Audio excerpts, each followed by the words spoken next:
Okay, so ang atong formula gamiton is duha ka klase, kaning launch horizontally and launch at an angle. So nadihay sa launch horizontally na duha ka formula. So we have sa first nga formula na diha ang h equals 1/2 times gravity times time squared. So as you notice nga kaning g. So kaning g mao na siya ang gitawag nato og acceleration. So kuha na siya constant acceleration. Pila gito constant acceleration? Negative 9.8 meter per second squared. Then ang ikaduha nga formula is kaning xo equals v times t.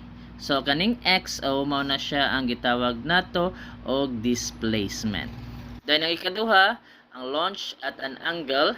So na tulo ka klase, tulo ka formula. So kung mangita mo, kung ang ipangita is time, kaniya ang ato ang gamiton nga formula. Pero ang height ang pangita kani nga formula. Pero displacement ang gipangita is kani nga formula. Okay.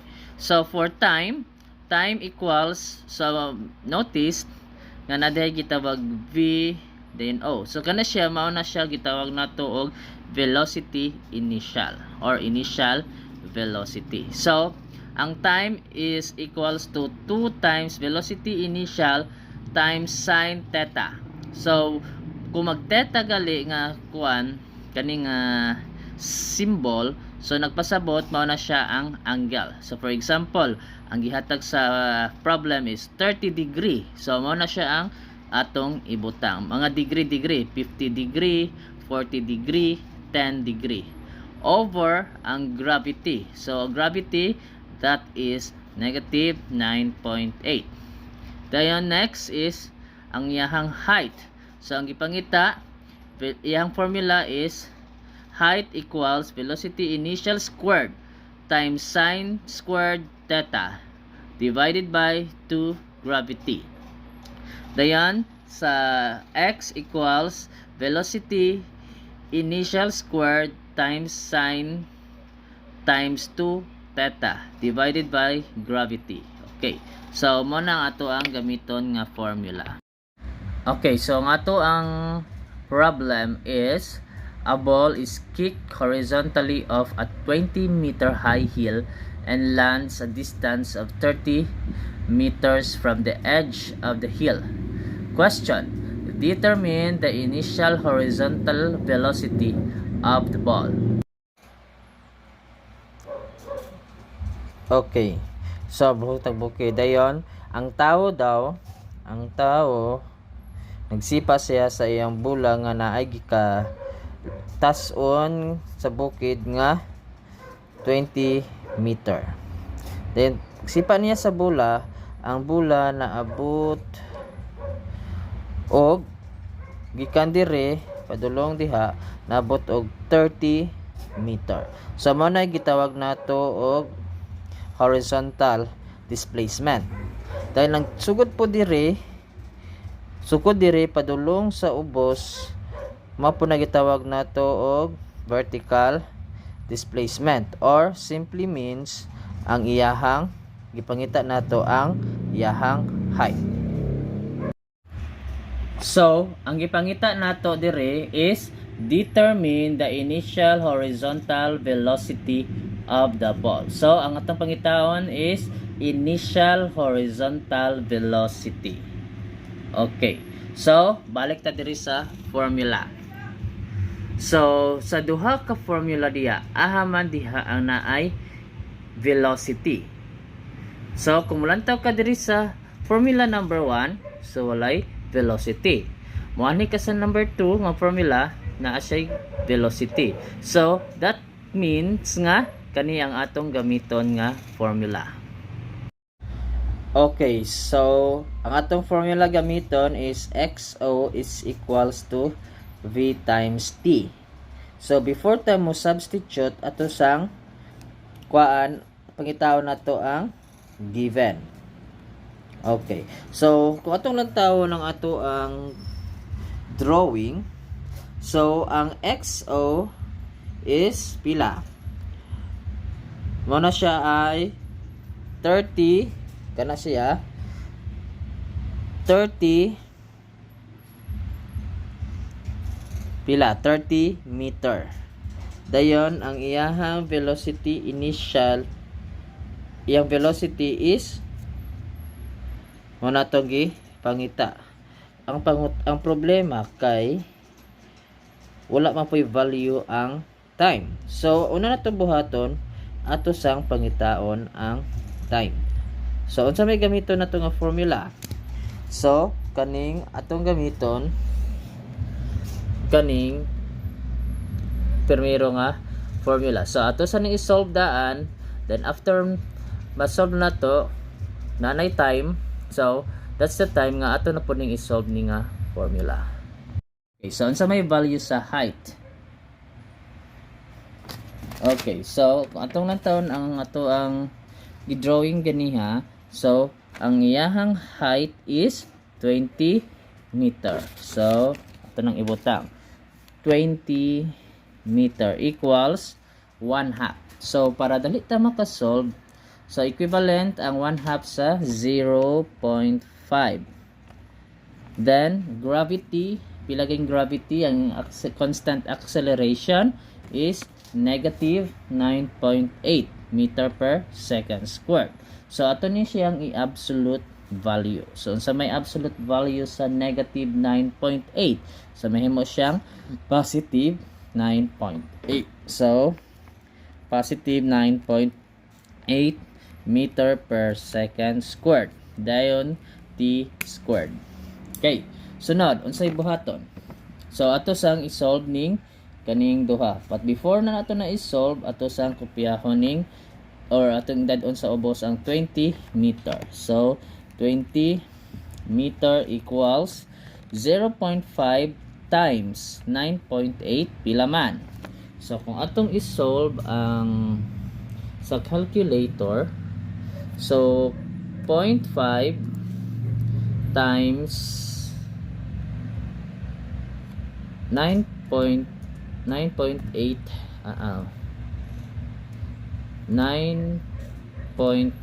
equals 4.9. So 4.9 meter per second squared. Dayon t squared. Next is atong i-divide itself. So 4.9. So cancel. So mahitabo is 20 meter divided by 4.9 meter per second squared. Dayon equals t squared. Okay. So muna mahitabo. So unsay sunod buhaton? So atong i-divide ang 20 divided by 4.9. So kung atong i-divide 20 divide 4.9 equals pila man? 2 digit after decimal point. So mahimo siyang 4.08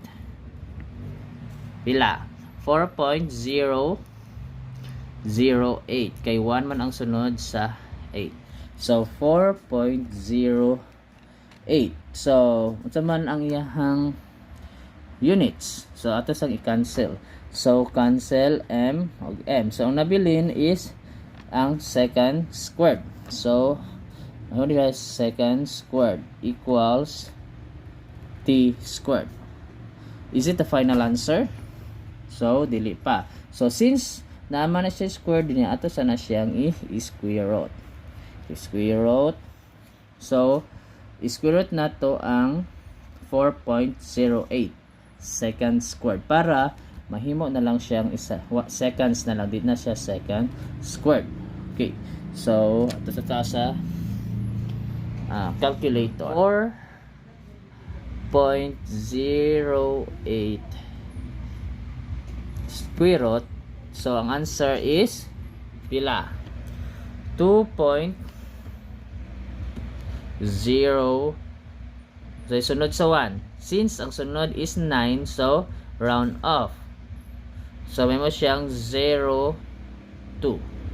So 2.02 mahimo siyang squared na lang. Squared seconds. So ang kanipong pikas, ang t mahimo na lang po siyang t. So ang iyahang time is 2.02 seconds. Okay, so nanatay value sa t, sa time. So ang time is 2.02 seconds. So balik ta sa formula sa v xo equals v times t. So ang atuang xo is 30 meter. Then ang atong ipangita is velocity. Ang atong ipangita is ang velocity. Dayon ang time is katong i-solve na to giniha is 2.02 seconds. So balik ta diri sa formula mo na to i-solve. So ang atong gipangita is ang velocity. So mahitabo ato ni siyang ibalhin. So velocity is equals to xo divided by time. So mo na ato ang i-solve.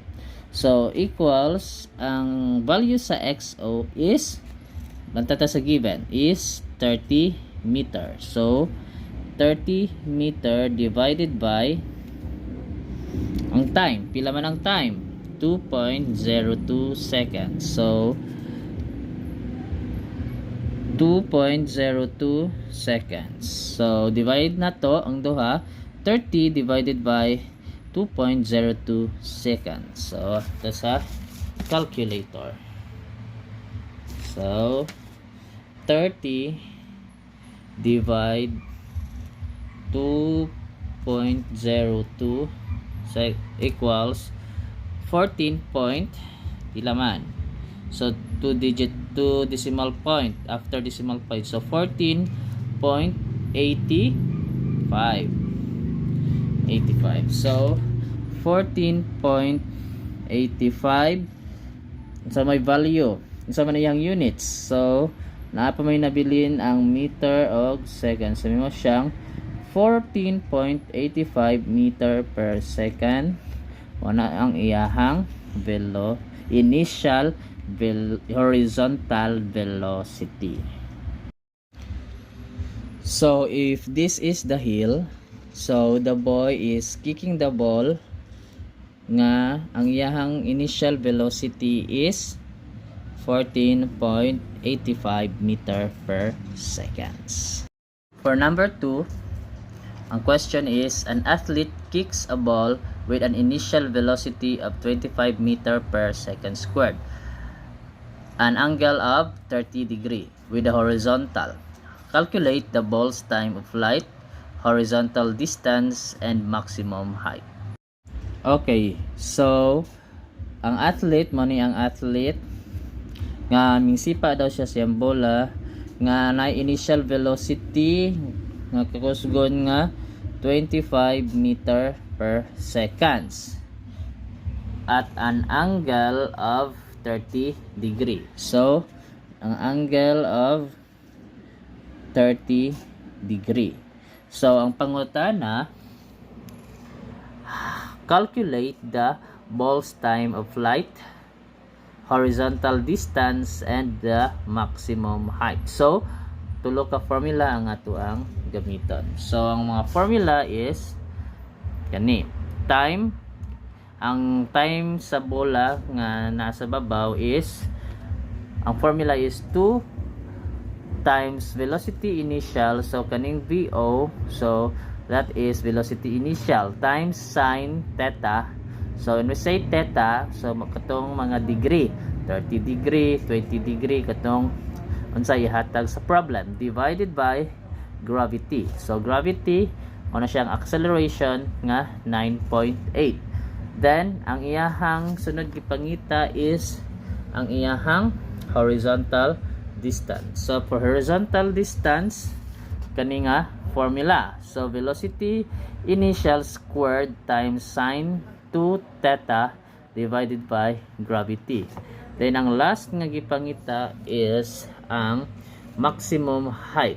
So ang formula sa maximum height is height equals velocity initial squared times sine squared theta divided by 2 times gravity.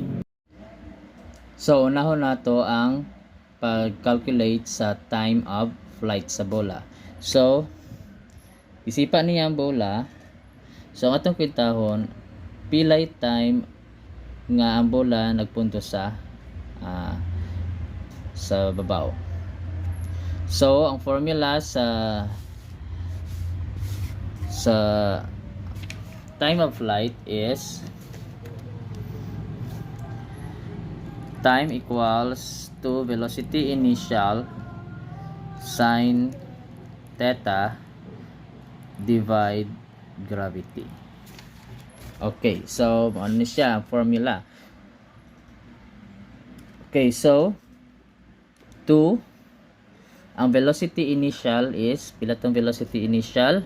So kung atong lantawon ang ato sa kuan o given para makuha na to. So ang given velocity initial is 25 meter per second. So 25 meter per seconds.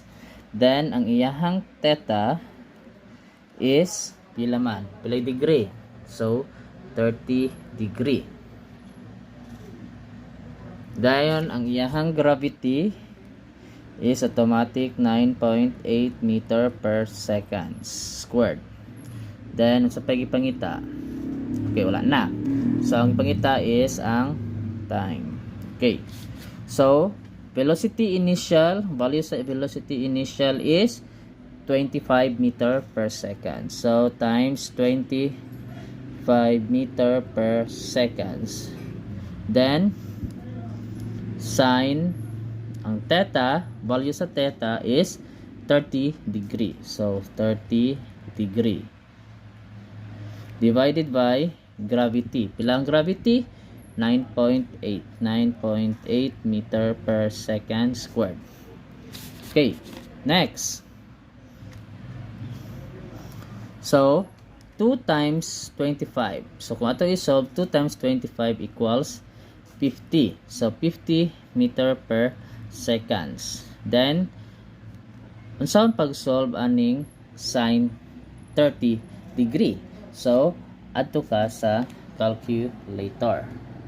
Kay dili ka ka-solve kung wa kay calculator ani. Okay.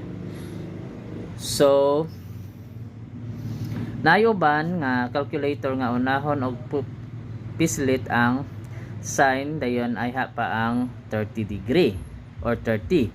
Pero napoy uban nga calculator nga unahon una ang degree then ay pa ang sine pisliton. Okay, so sa case sa ako sa laptop, so unahon og sulat ang 30. So 30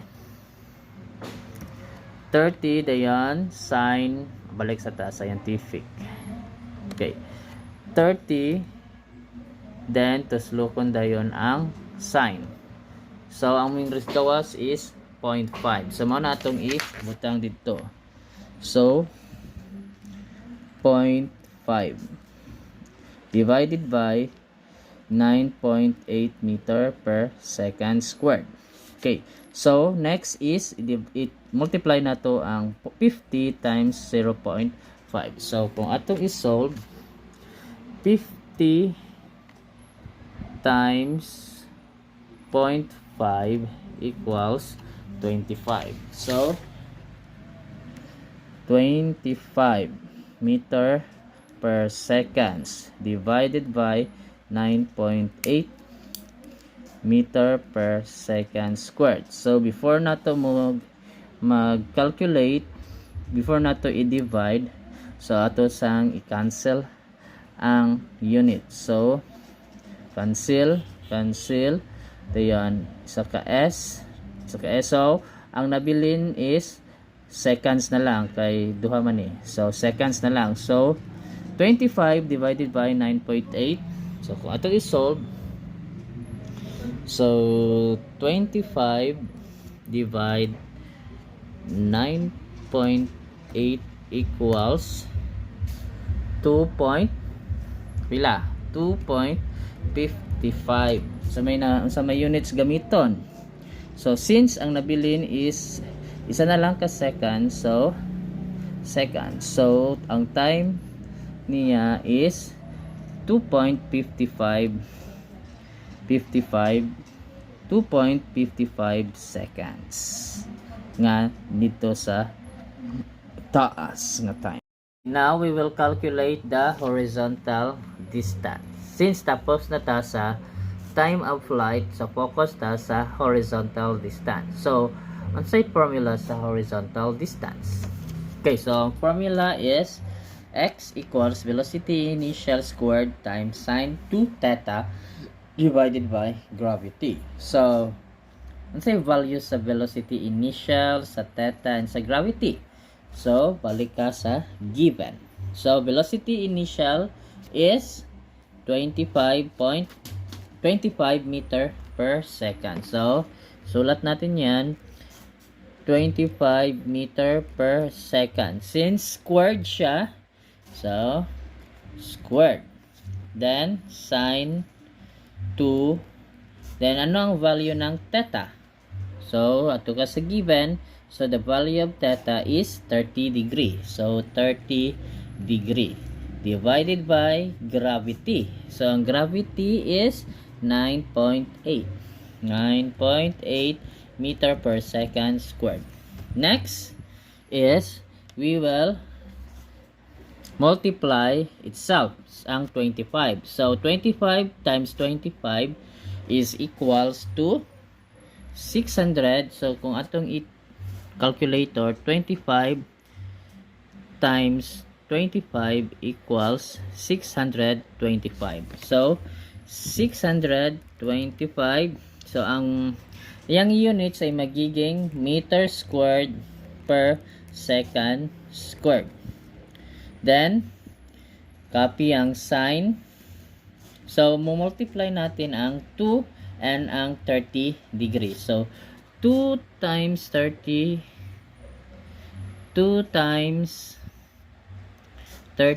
is equals to 60. So nagiging 60 degree divided by 9.8 meter per second squared. Okay, next. So i-calculator nato ning 625 times sine 60 degree. So ano yan? 625 times sine 60 equals 541. Okay, balik ko na ako. 625 times, paslito nimo ang sine, dayan 60 degree. So equals 541. So equals 541. So 2 digit after decimal point is magiging 27. Mag-round off. 27 meter squared per second squared divided by 9.8 meter per second squared. Okay, so cancel ang units. So ang second squared cancel. Dayon sa meter, so cancel. So ang mabilin nga meter is isa na lang ka meter. Okay, so we will divide 541 divided by 541.27 divided by 9.8 equals 55 point. So 55 point 2 digit 20 Okay. So, ang units is, since naapay nabilin isa ka meter, so, ang nabilin is meter. So, ang iyahang horizontal distance or yung kanyang distance is 55.23 meter. Okay. Okay, ang last atong i-calculate ang maximum height. So, sa pagsipa sa bulag ikan dire padulong diha. So, atong i-calculate ang katason gikan dire padulong dire. Okay.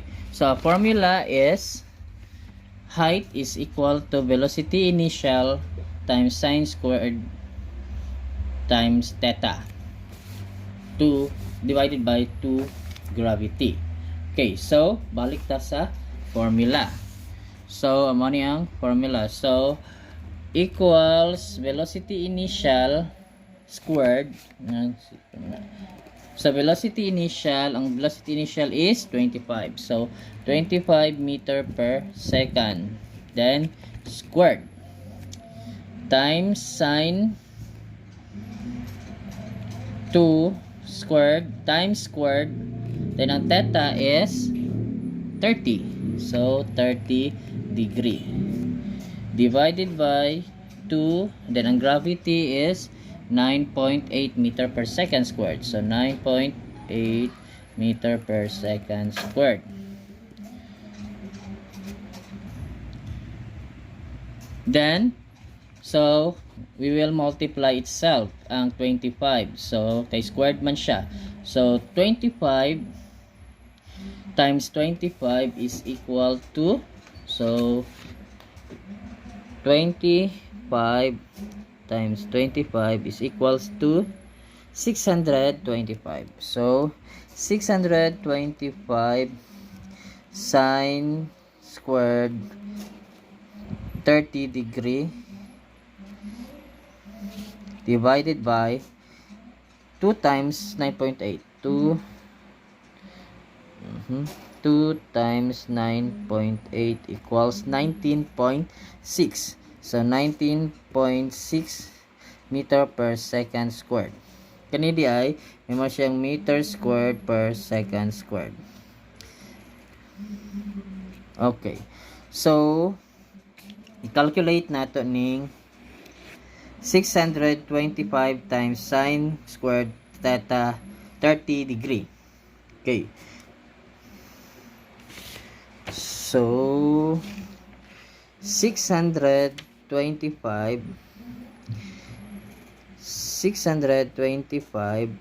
times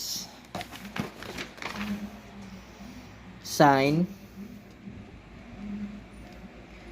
dayon dili sa nato tuslokon ang squared. So ato sang is pisliton ang yang degree. So sine 30 degree close dayon squared. So ang squared kana squared equals 156. So akong utrohon 625 times sine nga symbol dayon ang iyang degree 30 degree, then close, then squared. So ang squared kana makita ni mga x squared. So squared. So mo na siya 625 times sine 30 degree squared is equals to 156.25. So ang answer is 156.25. 25 meter squared per second squared divided by 19.6 meter per second squared. So ato sang i-cancel ang units. So second squared cancel. Next is ang meter. So meter. So naapay nabilan nga isa ka meter. So we will divide 156.25 time divided by 19.6. So 156.25 divided by 19.6 equals 7.97. So equals 7.97. So unsay nabilin nga units? So di ba napat to isa ka meter diri, so isa ka meter. So ang iyahang height is 7.97 meter.